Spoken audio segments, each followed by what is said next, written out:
Venuto al tenente colonnello Luigi Ciancarello.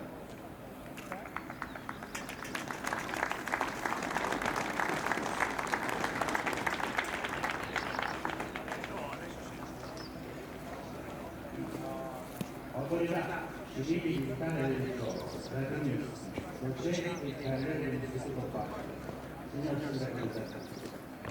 A nome mio e di tutto il personale della base scientifica di Tarvisio, vi porto con la vostra salute. Questo mio intervento vuole essere solo un breve indirizzo di cambiamento e vuole semplicemente lasciare alle successive evoluzioni le origini e le motivazioni che portano alla loro.